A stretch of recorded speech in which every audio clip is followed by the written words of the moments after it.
feeling, nothing more than...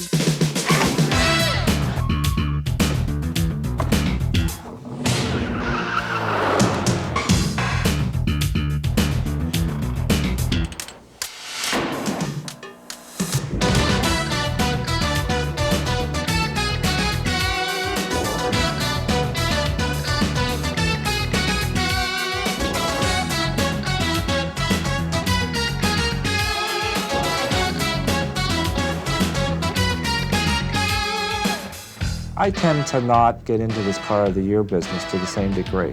What is the car of the year? It's the one that consumers buy the most of. The point I'm making is that I feel it's the equal of $50,000 cars. So that's why I consider it the car of the year.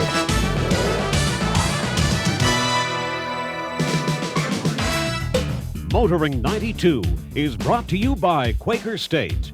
Quaker State, one tough motor oil. Wrapped and ready to go.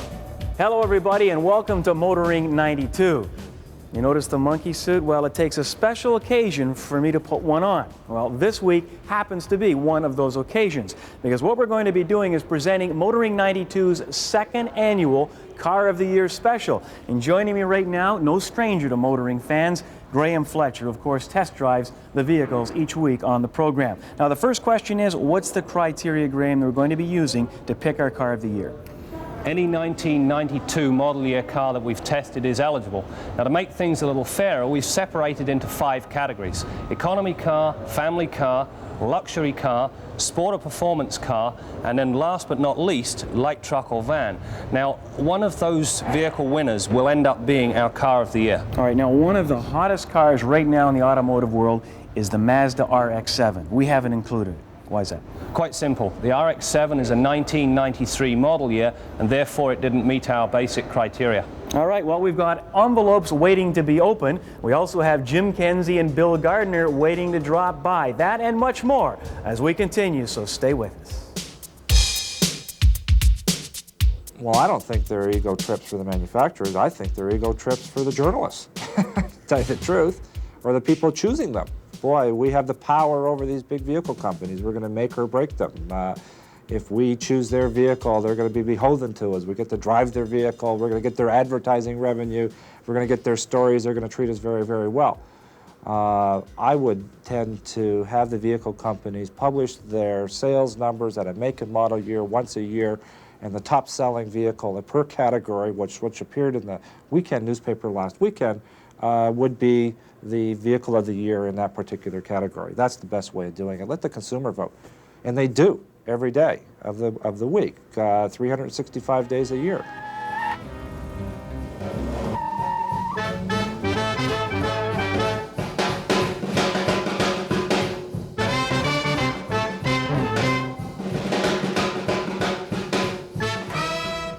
This 3-litre V6 is what differentiates the 1992 Tempo from previous years.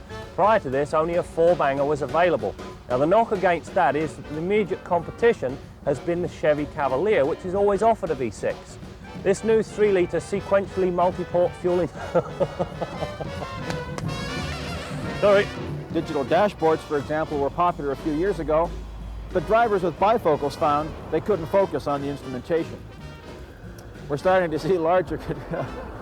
Now, if you want to extend the life of your automatic transmission, and if you're aware of the price of rebuilding one today, you may be very interested in this. It's important... No, not important. You knew. Anyway, now to the scoreboard for a rundown on the 1992... I forgot what the car was.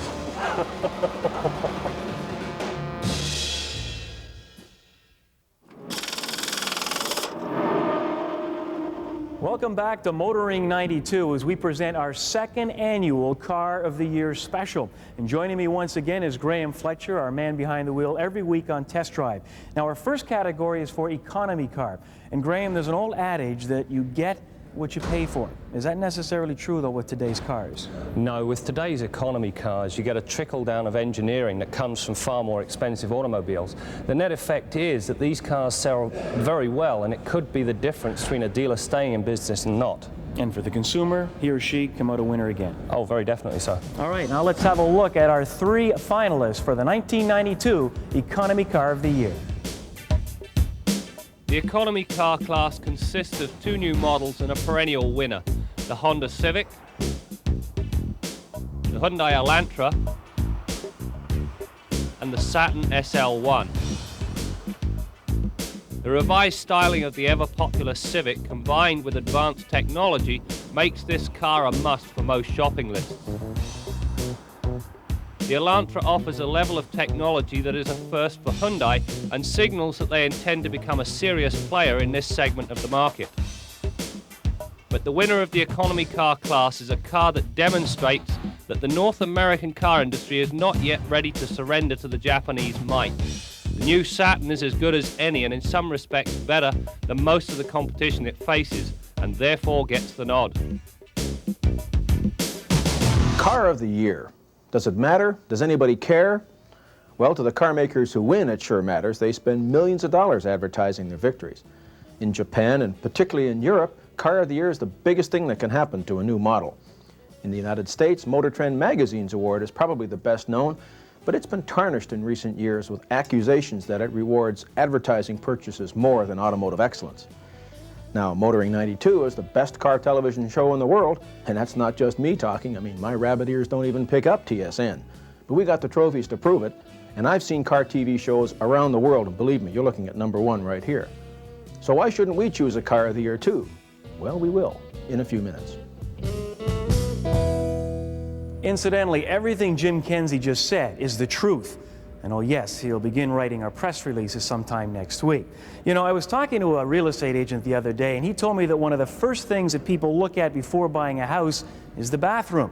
Well, when it comes to cars, more and more people are beginning to take a closer look at the radio. In fact, there is more pressure today on salespeople to learn more about the radio and the sound systems that they're recommending to the consumers. Here's Steve Grant with that story. The quality and even the price of car stereos have increased dramatically over the last few years. In fact, it's not uncommon to find someone whose car stereo is the most expensive component in that vehicle. Now, I don't know about you, but I wouldn't even attempt to install one of these in my car. That's why even the pros have a school to go to now. Car stereo installation school? Well, that's the reaction most people had when I told them about this place. I mean, what could they possibly take 4 days to teach? Apparently a lot, because the school is booked for months by people interested in either upgrading themselves for a job or just pursuing a hobby. There's 3 courses available, actually. There's Installation 101, which is for basically beginner installers. There's Installation 201, which is for more advanced installers, and those 2 are both 4-day courses. And they price at $595 Canadian, which includes all their course materials, all the lunches on all the days, and all the shop supplies that we use during the hands-on training. There's also a security course, which is a 2-day course, and that one is $295. Any questions on that? I'm from Pittsburgh, Pennsylvania, and I come up here. I've been working in car audio for about a year and a half. I do custom boxes, installation, pretty much cater to somebody that knows what they want and, needs someone to build it. I come up here, to make sure I learn by doing, and nobody taught me. And I want to make sure that I knew everything, maybe that I missed something, and then I want to get more advanced also. So I'm taking both the advanced and the basic course. We're looking in the door itself and we see these spot welds. There's little puddles right there. Those are examples of areas that we should not cut through because we can tell this whole door is looking for a strength from all those spot welds. So cutting those out can be a severe liability. There's a lot of people out there that think that there's not much to it, but they're only thinking about the physical side of installation. There's also the physics involved in car audio and in audio in general, and that's what we mainly teach here. It's fairly easy to put something in, put a speaker in a door, put a radio in a dash, but if you run into a problem with that system, then how do you troubleshoot it? You used to be able to hook a radio right into the dash, use the existing wiring, and that was no problem. Today's vehicles and today's audio equipment demand higher current, demand installation techniques that compensate for the fact that the car maker is trying to make his car lighter and faster and more performance oriented, which means he's done things like reduced wiring gauges and things like that.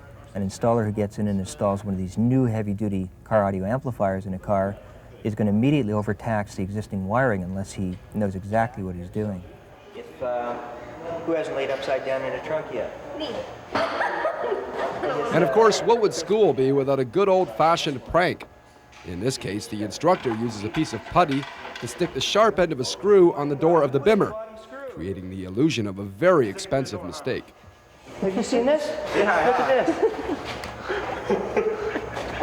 Who is doing the bottom screw? Oh, man. Oh, man. Holy shit. Take it away. I love it. Oh my God! Welcome back to Motoring 92's Car of the Year special. Our next category, light trucks and vans. And Graham Fletcher, I would think that if we were doing a program like this 10 years ago, light trucks and vans would not be included. No, it seems as though the last number of years the public has discovered the versatility and practicality of this style of vehicle, especially if you've got a growing family. And let's face it, for Chrysler, it's been their bread and butter. Cool. It saved their corporate bacon, that's for sure. All right, let's now take a look at our 3 finalists in the light truck and van category for 1992. The light truck and van category consists of the Dodge Colt wagon, Suzuki Sidekick, and Volkswagen Eurovan. The Colt wagon successfully combines several different attributes. It's compact and agile, yet retains a highly practical and versatile nature. The Suzuki Sidekick offers much of the practicality and versatility of a minivan, plus the added security of four-wheel drive. For those that venture off into the backwoods, the Suzuki Sidekick is sure to please. The Eurovan represents a dramatic improvement over the old Vanagon. It is better looking, more powerful, and perhaps most importantly, it's modern. The hands-down favourite here and winner in this category is the Dodge Colt wagon.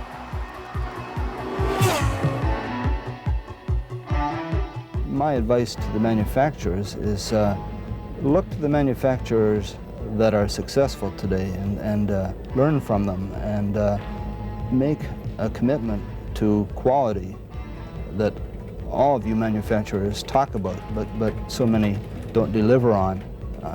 Those companies that do consistently deliver reliable, high-quality products, and I think of Toyota and Honda, others, but those are the first ones that come to mind, should be a model for General Motors, Volkswagen, companies that want to do right, but maybe aren't there yet in terms of their cars being predictably trouble-free.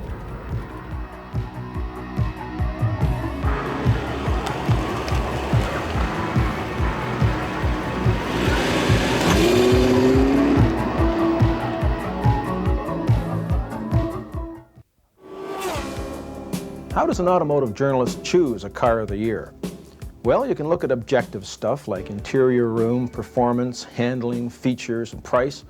But there's a lot of subjective stuff too, like styling and personality. But with dozens of new cars to choose from, that makes analyzing them very difficult. I've got a better way. I try and project myself 10 years into the future.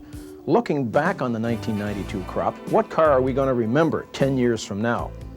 For me, that makes picking this year's Car of the Year easy, and I'll tell you my choice in a few minutes. You're looking at the 1992 Mazda 929. Now, if you've seen previous models, then you realize just how much restyling this car has undergone. It's basically a brand new car. The question is, Graham, did it work?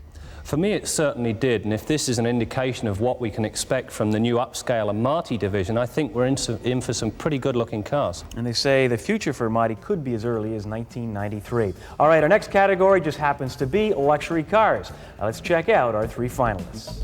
The luxury car category features the BMW 325i, Cadillac Seville STS, and the Lexus SC400. The 325i defies description. It offers great style, superb handling, and enough gusto to take the boredom out of your driving life. The new Seville STS takes the fuddy out of the duddy and signals Cadillac's sincere intent to appeal to a younger crowd. The appearance, performance, and panache do the designers a real credit. Stunning looks, silky V8 performance, and grand touring comfort in an elegant environment makes the SC400 one of the year's highlights. In the end, though, the 325i won the day and Best New Luxury Car category.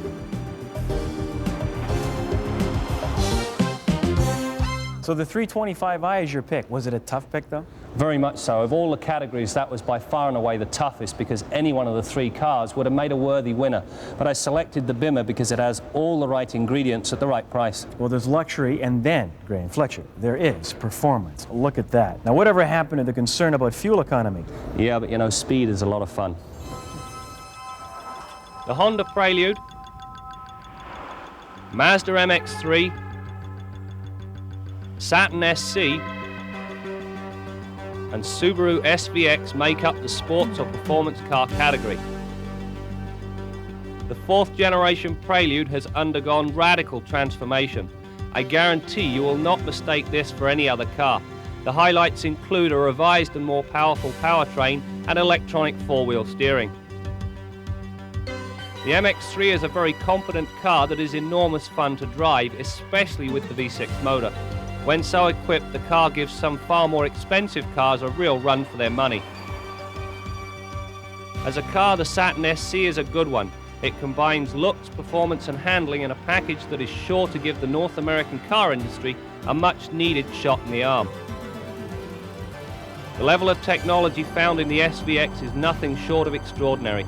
You get four-wheel drive, anti-lock brakes and 230 fun-packed horses for less than $37,000. If this were not enough, the SVX boasts a very high degree of luxury. It also wins the best new sports or performance car category.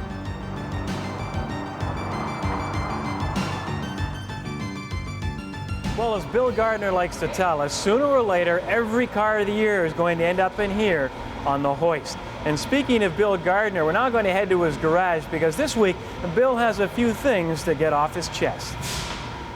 You know, you guys can talk all you like about car of the year, but I'll tell you, these cars of the year are driven by some pretty dumb people year after year. I see the same stuff going on, the same wastage and stupidity going on day after day. Every day I stop at the coffee shop on the way in. In the summertime, there's half a dozen cars running outside to keep the air conditioners going and keep them cool. There's guys out there half an hour of idling so they can run their cellular phone, having a conversation and stay cool. In the wintertime, there's half a dozen cars outside idling to keep the heaters going. I walk around my subdivision, I see half a dozen cars in the morning sitting there running on the fast idle for 15 minutes to warm up. What's the matter with you guys? I've talked about it before. Block heaters, plug them in if you want to warm them up, put an interior car warmer in them. You don't have to leave cars running here and there. People pull up in front of my shop, they pull right in front of the door, block the door, get out of the car, leave it running. 20 minutes later, they're still jawing away talking about something. The car's still running. We walk outside and turn it off, talk for another 10 minutes. They come to the shop door. We think it's all said and done. They want to stand there with the door open for 10 minutes in February while the heat blows outside. Use your heads. These cars, it's just stupid the way some people use them. Buying oversized, overweight cars for what people need. Look at this big sled here, 19 feet of sheet metal to lug some guy to work with his lunch pail. It's crazy. You know, thank God for rust. This junk will be off the road in a few years, and maybe the guy will buy a sensible car. Who knows? Till next week, I'm Bill Gardner for Motoring 92. The biggest mistake that consumers make when they go to buy a car is that they are impatient. They've been thinking about it for a while, and then they want to go out and do it right away. Now, they have some idea in their mind about the kind of car they want. When they go to a dealer, the dealer is not necessarily going to have that particular car on the lot. He'll have something sort of like it. And the pressure will be, on the one hand, for the salesman to sell you something off the lot, and your inability to say, well, no, that's not exactly what I wanted. I wanted to get the traction control, or I wanted ABS, or I wanted the airbag. And be told, well, you'll have to wait 2 months to get that. And what happens over and over again is that people end up buying something because it's there, and later they are not happy because they didn't get really what they wanted. So I think consumers should figure out what they want, they should shop around, and they should be patient, and they should be strong enough to say, no, I want this, this is what I want, even if I have to wait 2 months to get it.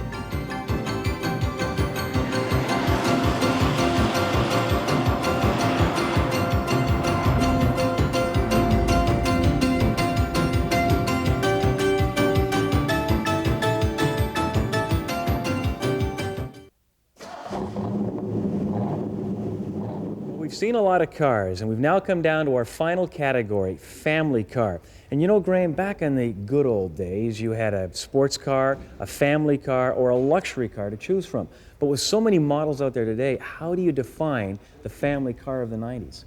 Well, for our purposes, it's a four-door, five-passenger sedan that is more than an economy car but less than a luxury car. Now, obviously, that covers a very broad spectrum. Sounds good to me. All right, let's now check out our nominees for Motoring 92's Family Car of the Year. The family class is made up of the Mercury Grand Marquis, Nissan Maxima SE, and the Pontiac Bonneville SSE. The Marquis entered the 92 model year with major revisions, a new, more powerful yet more fuel-efficient V8 and contemporary styling. It also remains the only car below $30,000 to offer traction control.